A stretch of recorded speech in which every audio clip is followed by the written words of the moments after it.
नमस्कार, स्वागत आहे तुमचं अर्चनाज रसोईमध्ये। आज तुम्हाला एक आनंदाची गोष्ट आहे। आजपासून मी तुम्हाला तुमच्या प्रश्नांची उत्तरं द्यायला सुरुवात करणार आहे। पण त्यासाठी तुम्हाला काय करायचं आहे, बघत राहायचं आहे अर्चनाज रसोई। आणि आजची आपली रेसिपी आहे रवा कटलेट। आपण आता सुरुवात करूया। सुरुवातीला आपण थोडासा रवा घेणार आहोत। तर आपण घेतो 1 वाटी रवा।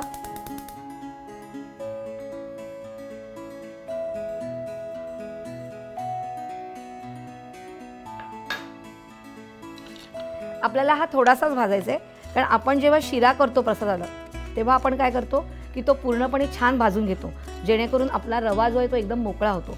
पण आपण इथे काय करायचं आहे, थोडासा कमी भाजायचा आहे, म्हणजे आपल्याला तो आसट चिकट शिरा करायचा आहे। तर आपण थोडासाच भाजणार आहोत। 1 चमचा तेल घालूया।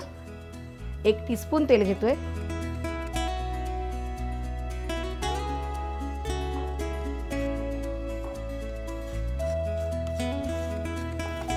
यात आपण 1 वाटी पाणी घेतोय आणि इथेही आपण टेस्ट करतोय की आपण थंड पाणी घेतोय, गरम पाणी घेत नाहीये। आणि हे पूर्ण सुकेपर्यंत आपल्याला आटवायचंय। रवा म्हटल्यावर तो होतो शिजतो कसा, पटकन शिजतो। पूर्ण त्यातलं पाणी पूर्णपणे सोक करायचंय। त्याचा असा गोळा होईपर्यंत आपल्याला हलवायचंय। आता आपण गॅस बंद करणार आहोत आणि हे एका बाउलमध्ये काढून घेऊया।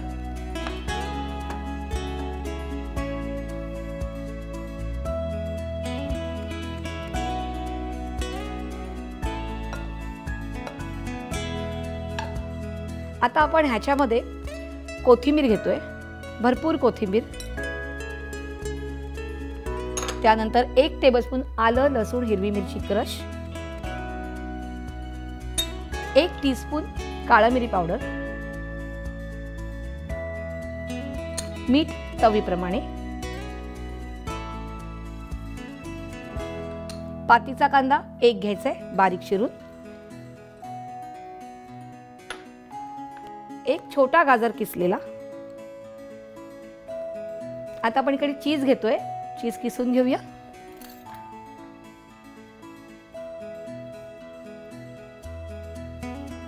कारण चीज आलं की ती रेसिपी खूप सुंदर होते आणि मुलं आवडीने खातात। कारण आपल्याला प्रश्न पडतो की मुलांच्या टिफिनला करायचं काय, किंवा पाहुणे आले तरी सतत सतत कांदे पोहे आणि उपमा का।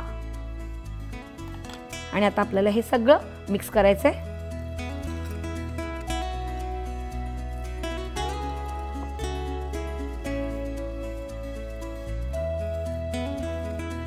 आपलं हे सगळं छानपैकी मिक्स झालेलं आहे। आता आपण याचे चपटे गोळे करायचे आहेत आणि आपण हे शॅलो फ्राय करायचे आहेत। आणि हाताला चिकटू नये म्हणून थोडंसं आपण तेल घेऊया। आणि अगदी मोठे पण नाही करायचे आणि एकदम छोटे पण नाही, कारण जर मोठे केले तर ते मध्ये शिजत नाहीत। अशा प्रकारे आपण सगळे गोळे करून घ्यायचे आहेत।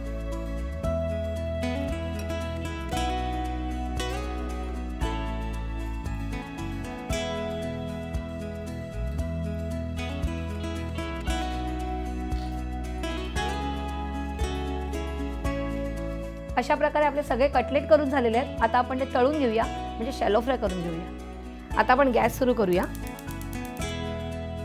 पॅन घेऊया, तेल घेऊया आणि थोडं तेल घालायचंय, कारण आपल्याला शॅलो फ्राय करायचंय। तेल थोडंसं तापून द्यायचंय। तुम्हाला तर मी सांगितलंच आहे की आज तुमच्यासाठी एक गुड न्यूज आहे आणि मी तुम्हाला प्रश्नाची उत्तर देणार आहे। तर तुमचा आजचा प्रश्न असा आहे की जर तुम्हाला गुळाची पोळी करायची असेल तर त्याचं प्रमाण काय, म्हणजे पुरणपोळी। जर गुळाची पुरणपोळी करायचं असेल तर 1 किलो चण्याची डाळ असेल तर त्याला 1 किलो साधा गुळ घ्यायचा आहे। आपण जे कटलेट केलेले आहेत आणि ते चपटे केलेले आहेत, आता ते आपण घालूया, कारण तेल तापलेलं आहे।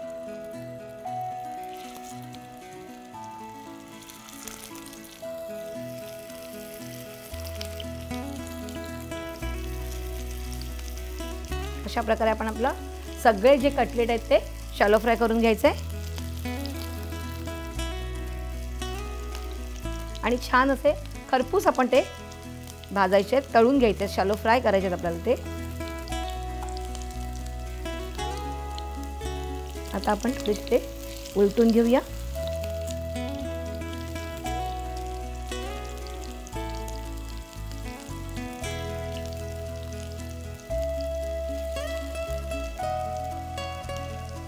आपले कटलेट सगळे तळून झालेले आहेत. आता आपण ते काढायचे, तर गॅस बंद करूया. एक प्लेट घेऊया, इथे ठेवूया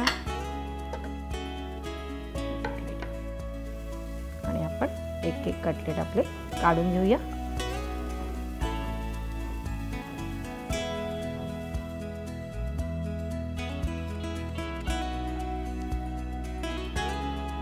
अशा प्रकारे आपले सगळे कटलेट तयार आहेत. रवा कटलेट तयार आहे. पण सुरुवातीला मी तुम्हाला सांगितलेलं आहे की तुमच्या प्रश्नाची उत्तरं मी आता तुम्हाला देणार आहेत.